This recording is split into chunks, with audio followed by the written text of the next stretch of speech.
In today's class, we will look up with microprocessors and microcontrollers, and especially we will discuss about the architecture of 8086.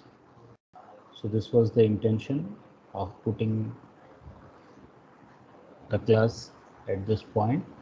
Now, coming to the uh, 2 or 3 ways of basic instructions of 8086. One, we call it as data lines, 16-bit. 2, address lines, 20-bit.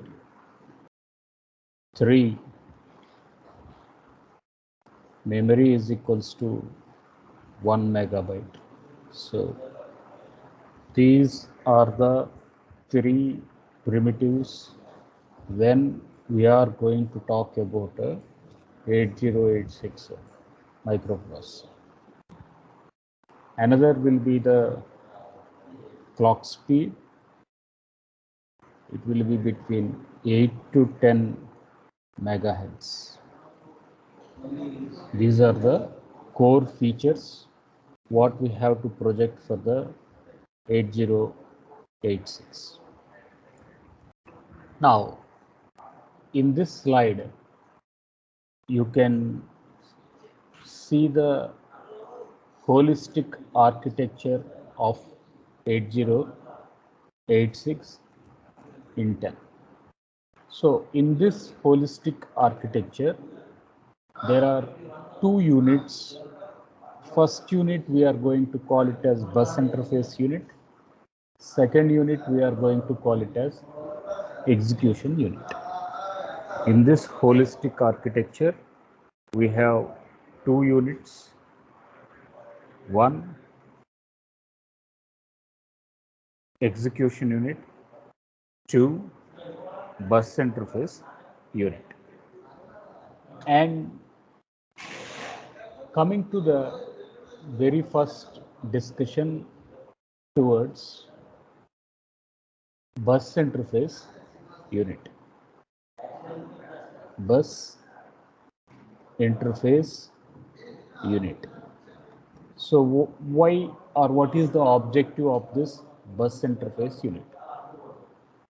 It transfers or exchange information. It transfers or exchange information between memory, IO, and CPU.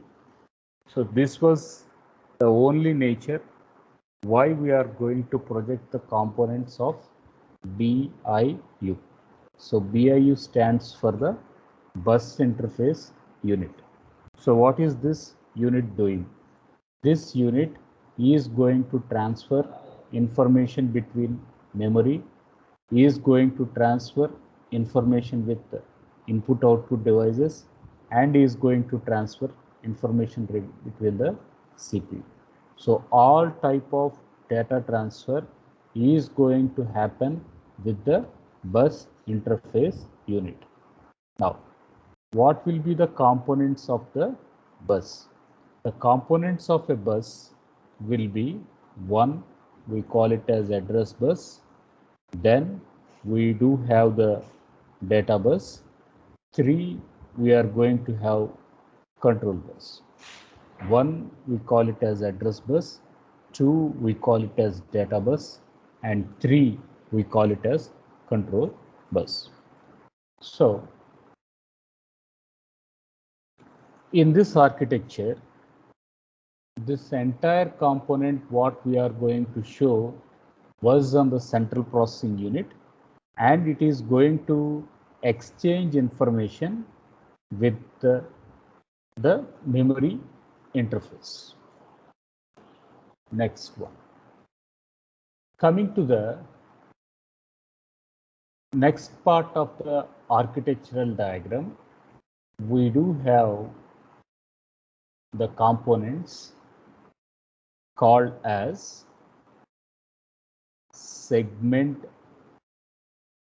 registers. We do have the component called as segment registers.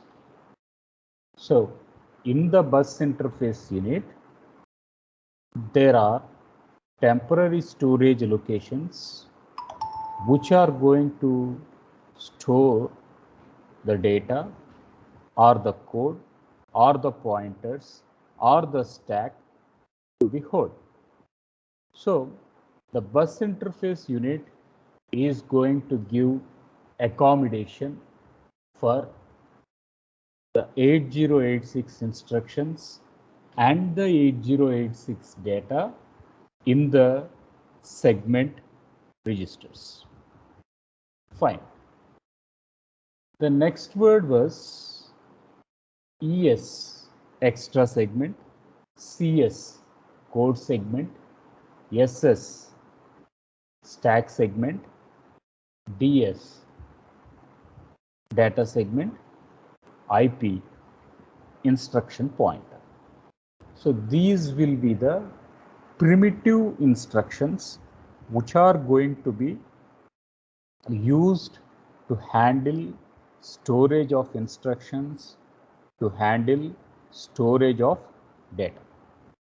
Now, let us see what a segment does, and let us understand how a segment is going to be used, etc.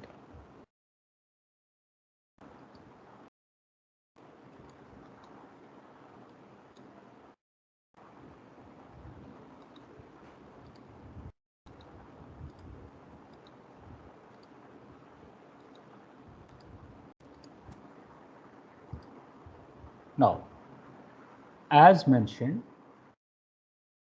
we have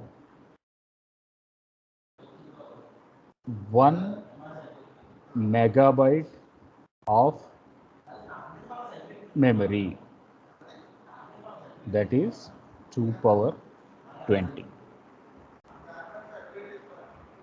Now, in this we have segment 1, segment 2, segment 3, segment 4. We have 4 segments. The first segment we call it as code segment. The second segment we call it as data segment. Third segment we call it as stack segment, and the last segment we call it as extra segment. So we have illustrated the memory, and in this memory we illustrated code segment, data segment, stack segment, extra segment. All these segments, they are 64 KB of size. They are going to be of 64 KB of size. So segment is nothing but a piece of memory. You can say a chunk of memory, a piece of memory. So we get it from 0, 0, 0, 0, 0, and F, F, F, F, F, and this was the low order bits, low order addresses, and F, F, F, F, F is going to be the high order addresses. So we have segments: code segment, data segment, stack segment, extra segment as small parts of the memory. They are going to be small parts of the memory. Now, every segment is going to be of a size of 64 KB. Next one, the segment addresses. The segment addresses, they are going to be of 16-bit. The segment addresses, they are going to be of 16 bits. So the illustration was 0000 to FFFF. We call here as code segment. Now 0000 will be the starting address, FFFF will be the ending address, and it is going to occupy with 16 bits. Now, how we are saying it as 16 bit? Now, if I want to write F, it is 1111, another F 1111, third F 1111, fourth F 1111. Total, we are going to have 16 bits. Total, we are going to have 16 bits. Similarly, if I am going to write 0000, it means we are going to indicate the hexadecimal number system. We are going to indicate the hexadecimal number system. So it is also a 16-bit. We are going to adopt the hexadecimal number system. Therefore, the segment addresses, now we are going to represent it from 0000 to FFFF. So this is the first key takeaway of how we are going to show the segments. So up to now we came to the memory, and memory we were talking that it is 2 power 20, and 2 power 20 it is occupying FFFFF, that is total 5 Fs, 2 low order addresses with 5 zeros. So every unit it is going to be representing 4 bit. So 4 into 5 we get it as 20 bit address. So this is how we are going to illustrate the contents. Next one was every segment is going to be represented with 16 bit. Every segment is going to be represented with 16 bit. Fine. Now let us go in depth and understand what a segment does. So we are specifically telling that CS stands for code segment. CS stands for code segment. So code segment, it holds all the programming instructions. It is going to hold the programming instructions. So all type of code is stored in the code segment. So this was the first key takeaway to understand what is a code segment. Segment, we define it is going to be a part of a memory. Segment, we define it is going to be a part of a memory. There is a happy birthday, a big cake is there. So that big cake, we are going to call it as memory. Then on the happy birthday, you cut a piece of cake. So that piece of cake, we call it as slice or chunk or segment. We call it as a segment, a part of the cake we are going to call it as segment. Similarly, memory is going to occupy 2 power 20 bits and code is going to occupy 2 power 16 bits. So it is going to show some smaller size than the memory. First point. Second point, code segment, it is going to hold all the 8086 instructions. So whatever instruction is going to come, those instructions, they are going to be stored in the code segment. Next one, code segment is going to be identified with a register. We call it as code segment register, and this register, it is going to point out the starting address. It is going to point out the starting address of code segment. So code segment register is going to point out the starting address of the code. So this is point number 1. Next one, let us look with the second word called as data segment. Let us look with the second word called as data segment. So data segment, it is used to store or hold, it is going to use or hold all the data.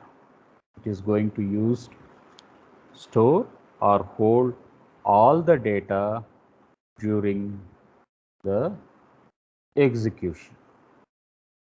It gets data from I/O, memory and registers. So this is all what about the data segment. So data segment, it is going to store or it is going to hold all type of data which is brought to the computer from a memory or from the registers. This is all regarding the data segment.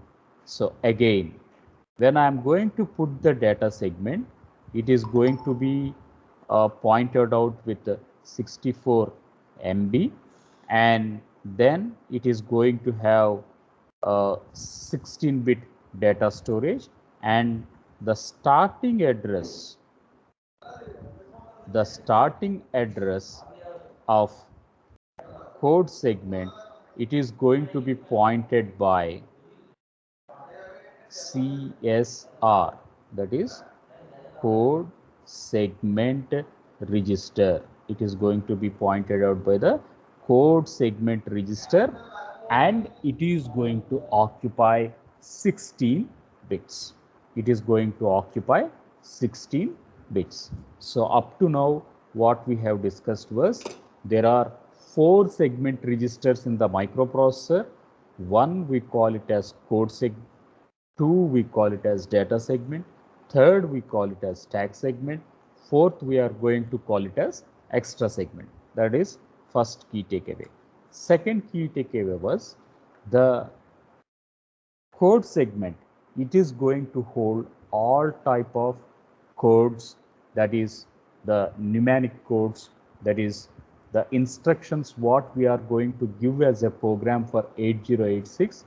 All that program instructions, they are going to be stored in the code segment. Next point, how I am going to identify the code segment. So in order to identify or in order to get the data from the, get the instructions from the code, we are going to employ a register, a temporary storage location, which fetches the code from the code segment. The name of that register was CSR, that is code segment register. Next one, data segment. So the data segment, it is going to store all type of data related to the microprocessor, and it is going to get data either from the input output devices, from the CPU registers, or from the memory. So from where we are going to get the data?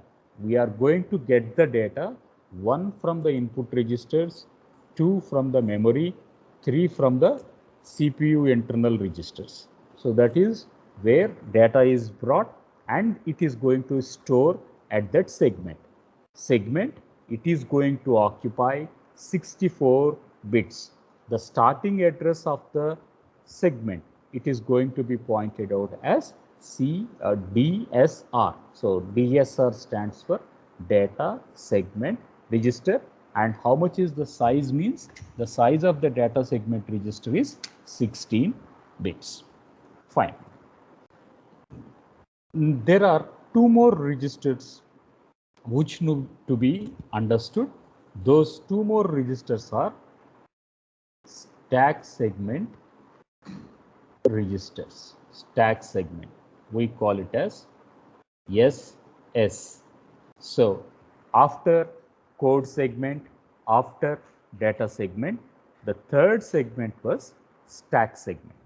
So why we are going to use the stack segment, etc. was it is used to process the instructions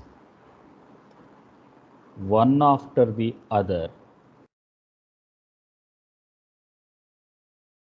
from the code segment. So the main point was CPU will process instructions in last in first out, which is going to be the principle of the stack. So CPU will fetch instructions to execute only from the stack. If there are 10 programs, every program is going to have independent stacks. Each program will have independent stacks. So if there are 10 programs, 10 stacks will be there. And how it is going to work? It is going to work with a principle of last in, first out. Next one. Stack segment is of 64 megabytes, and the starting register of the stack, that is the top of the stack, we call it as SP. We call it as SP. So the top of stack, we are going to call it as TOS, and in microprocessor we are going to call it as SP. SP stands for stack pointer, and it is going to be of 16 bits, and it is going to be of 16 bits. Stack will do two operations. Stack will do two operations. One, pushing of instruction. Two, it is going to do popping of instruction. So we are now discussing about the third segment of the microprocessor. We are now discussing about the third segment of the microprocessor. The third segment is stack segment. Stack segment will function as the stack what you learnt in data structures. It is going to have a principle of last in, first out. In this stack segment, whatever instructions CPU has to process, those are going to be taken. That means from the code segment, from the code segment, instructions are moved to the stack, and from the stack, they are going to be transferred to the CPU. So this was the hierarchy. In the previous slide, we mentioned code segment register, data segment register. But here we are going to mention the topmost element TOP with the SP. SP stands for the stack pointer, and the instructions which are processed by the central processing unit will be pushed into the stack. Again, if you want to take up those instructions, then CPU is adopting a strategy called as last in first out, and thereby it is popping out the instructions what it is need. Pushing means insert operation, popping means delete operation. So in this way, CPU will push the instructions to the stack segment, and similarly, if it wants the instructions which is at the below, then it is going to start deleting the top items and get the instructions which it is needed. Next comes the fourth register. The fourth register, the fourth segment, we are going to call it as ES. ES stands for extra segment. ES stands for extra segment. So why microprocessor needs extra segment? The reason was it is holding pointers and index locations. This was the key item why we are going to store the extra segment. Second one, additional program space is available if the program size is vast and it is going to be unable to fit into the code segment. So coming to the definition part, segment, it is going to be a part of a memory. Second one, now we are discussing about extra segment. Why we need an extra segment was we need it to hold pointers, to hold index locations. 1, to hold pointers. 2, to hold index locations. Then, if there is some additional space for a program which the code segment was unable to accommodate, then that additional space arena is accumulated towards the extra segment. Now, how is extra segment pointed out? Extra segment is going to be pointed out from 0000 to FFFF, and it is going to occupy 64 kilobytes of space, and it is going to have a register called as ESR. So ESR, it is going to call it as extra segment register, and it is going to have 16 bits. And why we are going to use this extra segment means it holds the starting address. It is going to hold the starting address of extra segment. So this is the reason why we are going to use the ESR. Now let us look into the second illustration. Assume there was a memory. In this memory, code segment was there. It is of 64 KB. Assume there is extra segment. It is also of 64 KB. So 64 plus 64, you are going to have 128 KB now.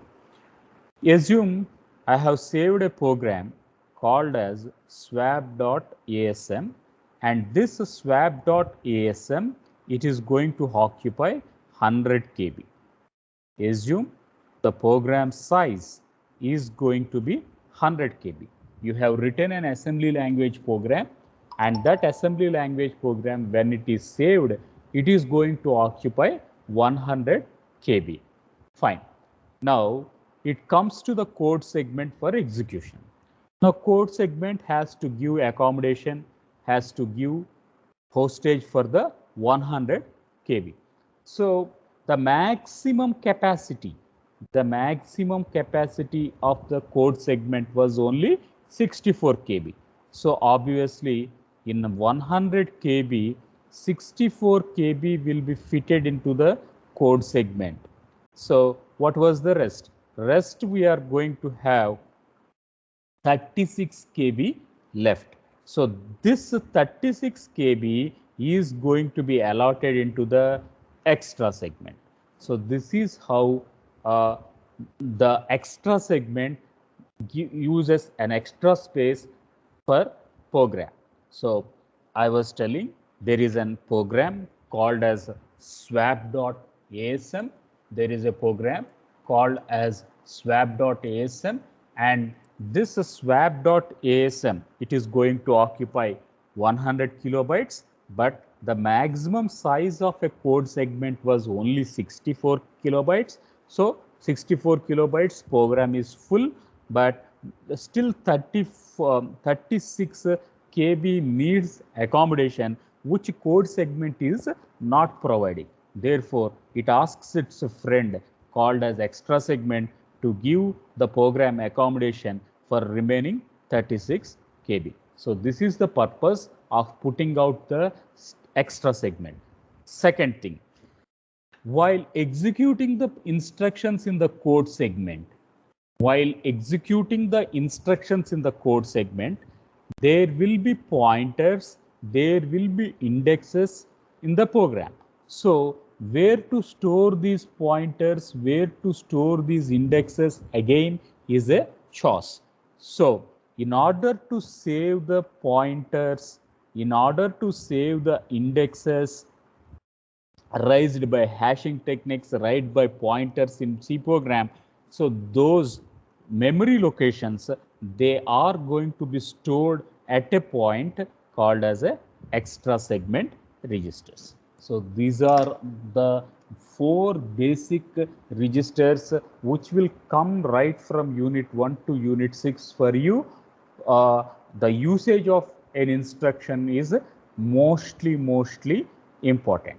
So just a quick recap of what I have discussed. So the 8086 has a memory which is of 2 power 20, which we are going to call it as 1 megabyte. In this memory, there are some small portions of memory. Those small portions are of size 64 kb. The 4 parts, the 4 small parts in the 8086 are: 1, we call it as code segment; 2, we call it as data segment; 3, we call it as extra segment; 4, we call it as stack segment. So the code segment size is going to be of 64 kb. The code segment size is going to be of 64 kb, and all type of 8086 instructions, both mnemonic, is going to be opcode, is going to be stored into the code segment. So this was the nature.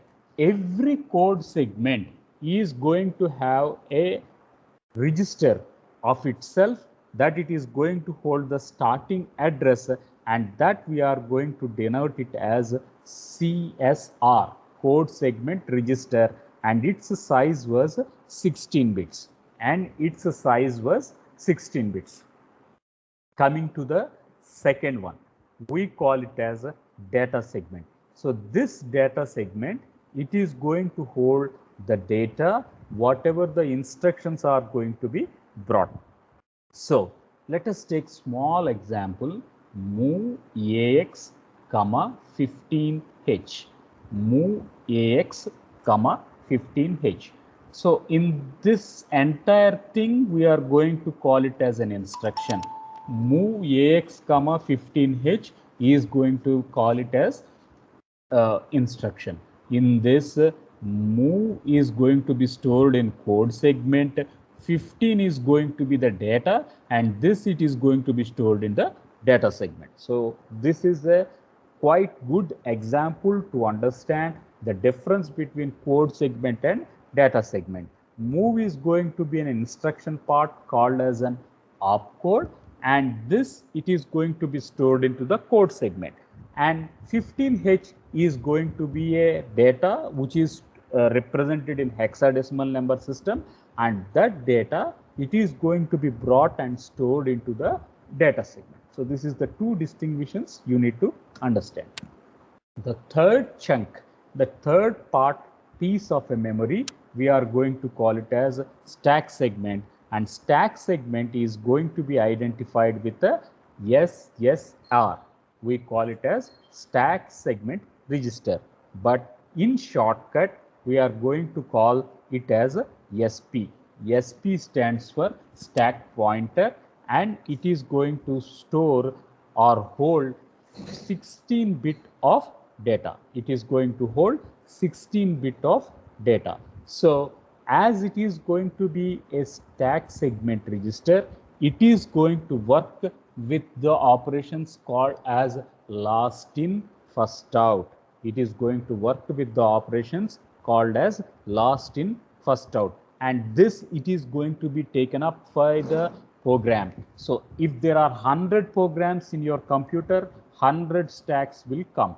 I write 5 number Fibonacci number swapping of program, 3 programs, then 3 stacks will come. So every stack will have a stack segment register, and it is going to be operated with 2 instructions called as push and called as pop.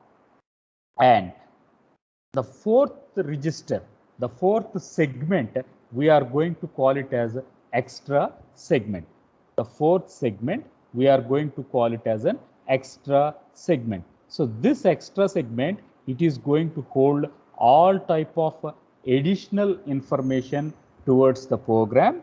And second thing, it is going to hold the pointers, and it is going to hold the index locations. It is going to hold the pointers, and it is going to hold the index locations. So when the program size is exceeding, assume the program size was 100 KB and the segment size is of 64 KB. So 100 minus 64, 36 KB is still there. It is in the air, but it has to be given accommodation to the set of memory locations. So it asks its friend extra segment, and that it is going to provide the space for the remaining program.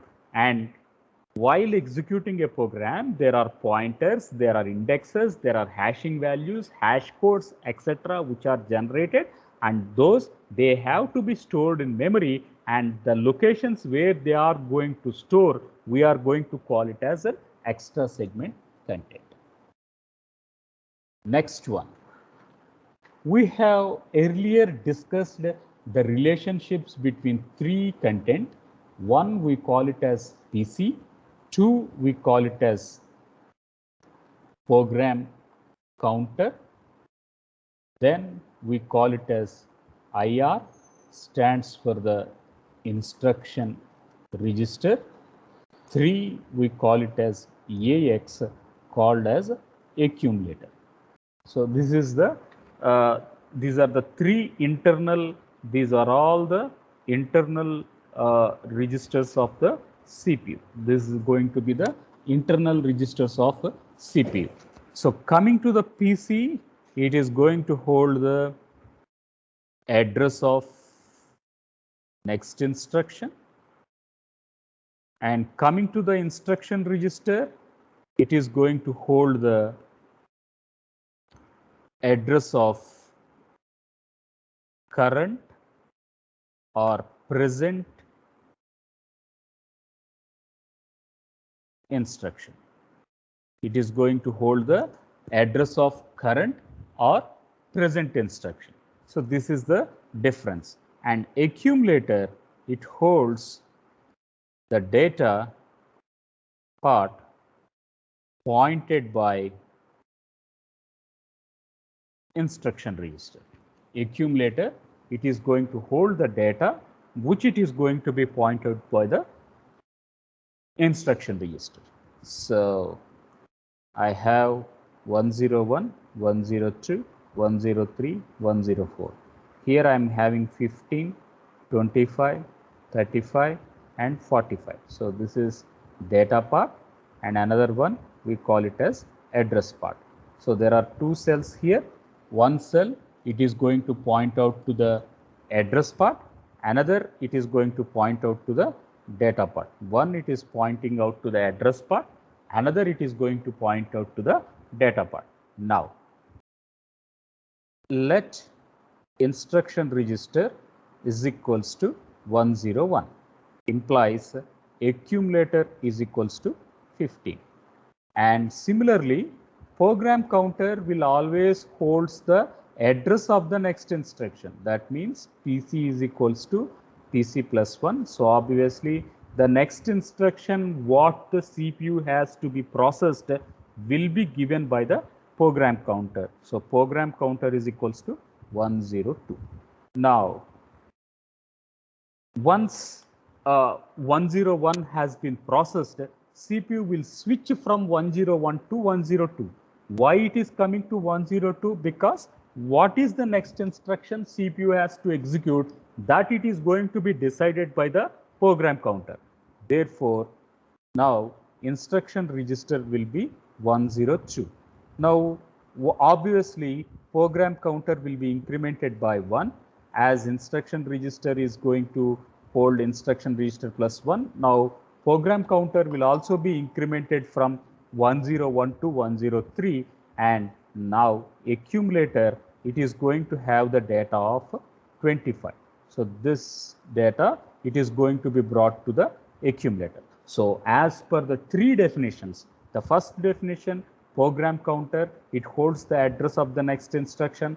Now instruction register is 102, therefore program counter is 103.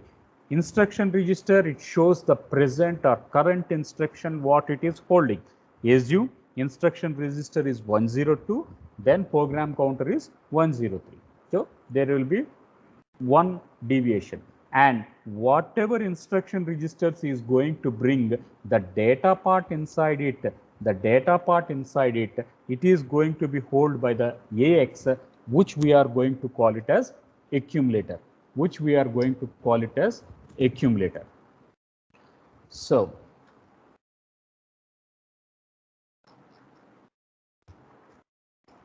we started with the 8086 architecture. So then we discussed about memory addresses. Then we discussed about the buses, address bus, data bus and control bus, and they are going to be part of the bus interface unit, which we are going to mention it as BIU. Next one. The second component of the 8086 will be the execution unit, which we are going to mention it as EU. The second component we are going to mention here was execution unit, which we are going to call it as EU. So in this execution unit, it is going to have temporary registers. One, we call it as accumulator. Two, we call it as base register. Three, we call it as count register. Four, we call it as data register. Five, we call it as stack pointer. Six, we call it as base pointer. Seven, we call it as source index. Eight, we call it as a destination index. I repeat the terms. One, we call it as accumulator. Two, we call it as base register. Three, we call it as count register. Four, we call it as data register. Five, we call it as stack pointer. Six, we call it as base pointer. Seven, we call it as source index. And eight, we call it as destination index. So these are going to be the temporary registers, and these temporary registers are going to hold addresses or data as specified. Now, let us look into every register in detail. Let us discuss every instruction registers in detail.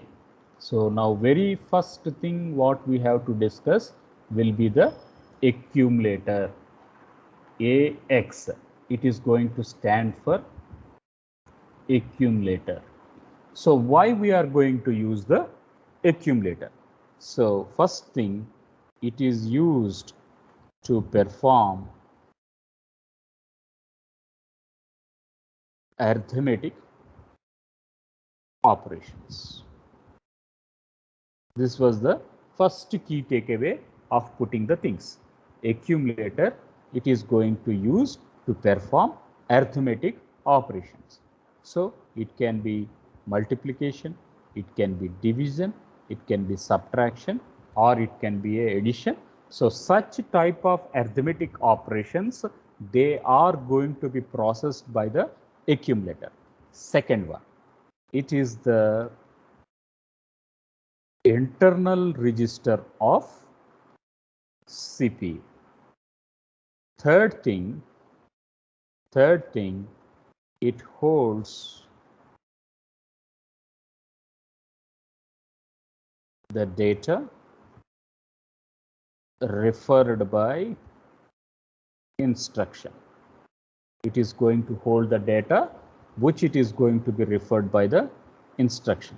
So next one was, it is the internal register of central processing unit, and finally it is going to be of size 16-bit size.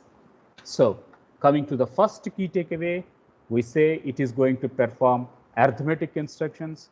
2, it is going to be the internal register of the CPU. 3, it is going to hold all type of data which is needed to perform execution of the things. Fourth one, we are going to tell it is going to occupy 16-bit of size. Next one, accumulator is 16-bit what we have mentioned, and this accumulator, it is divided into 2 bits, 2 parts. First part is of 8 bits and second part is of 8 bits. So this first part, it is going to occupy the high order bits. The second part, it is going to occupy the low order bits. The first part of an accumulator is going to occupy the high order bits. The second part of an accumulator is holding the low order bits. So AH stands for high order bits or most significant bits. AL stands for low order bits, or it is going to hold the least significant bits. So the 16 bits, now they are going to be divided into 2 parts, where we can write AX is equals to AH plus AL. So why we are going to write? Because AX is occupying 16 bit and AH is occupying 8 bit. AL is going to occupy 8 bit. So 8 plus 8, we are going to give it 16. So the left side, we call it as low order bits. The right side, we call it as high order bits. And both of them, they are going to hold 16 bit of data for an instruction. So this is all for today, and in the next class we will discuss about the remaining instructions, remaining set of registers what need to be taken. So I'm